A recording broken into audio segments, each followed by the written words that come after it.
এবার রমজান মাসে মহাকাশ থেকে শোনা গেল ফেরেশতাদের জিকিরের ধ্বনি, যা শুনে হতবাক বিধর্মী গবেষকরা। 2025-এর এই রমজানে নাসার বিজ্ঞানীরা নিজেদের অজান্তেই আবিষ্কার করে ফেলেছে আসমানে থাকা ফেরেশতাদের জিকিরের ধ্বনি, যে কথা প্রিয় নবী সাল্লাল্লাহু আলাইহি ওয়াসাল্লাম 1450 বছর আগেই তার উম্মতদেরকে জানিয়ে গেছেন। তবে কি এবার সেই জিকিরের ধ্বনি প্রকাশ পেল সুদূর মহাকাশে? এই বিষয়টি নিয়ে বিধর্মী সকল বৈজ্ঞানিক এবং গবেষকরাও রীতিমতো চিন্তিত।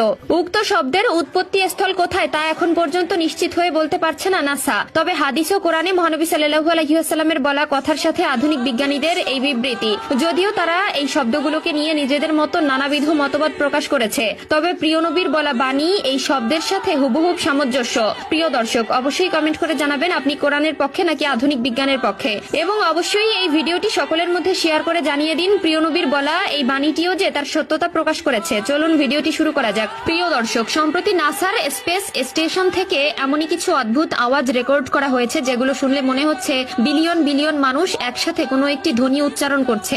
যদিও নাসা এর আগের করা গবেষণাগুলোতে বলেছিল মহাশূন্য একদমই নিঃশব্দ, কিন্তু বর্তমানে সেখানে প্রতিনিয়ত শোনা যাচ্ছে এই শব্দগুলো। মহাকাশে হওয়া এই শব্দগুলো নিয়েই প্রিয় নবী 1400 বছর আগে এক শবে মেরাজের রাতে বলেছিলেন মহাকাশে প্রতিনিয়ত ফেরেশতাগণেরা জিকির করে চলেছেন। সে সময়ে আবু দারদা রাদিয়াল্লাহু তাআলা আনহু প্রিয় নবী সাল্লাল্লাহু আলাইহি ওয়াসাল্লামকে প্রশ্ন করেন, যখন সে মিরাজ থেকে ফিরে আসেন তখন তাকে প্রশ্ন করা হয়, হে নবী, আপনি মহাকাশে কি দেখেছেন বা কি শুনেছেন? উত্তরে তিনি বলেন, আমি যা দেখেছি তোমরা তা দেখো না, আমি যা শুনেছি তোমরা তা শোনো না। আসমান কেঁপে ওঠে, আর তা কেঁপে ওঠারই যোগ্য।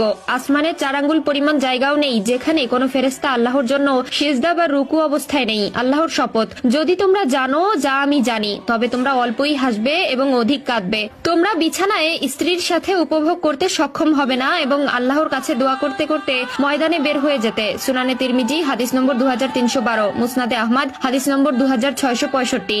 রাসূলুল্লাহ সাল্লাল্লাহু আলাইহি ওয়াসাল্লাম এই হাদিসটিতে প্রচন্ড ঝাঁকুনির মতন শব্দ হচ্ছে বলেন। আগে ধারণা করা হতো মহাকাশ যেহেতু একটি বায়ুশূন্য স্থান, সেখানে শব্দ হওয়া কখনোই সম্ভব না।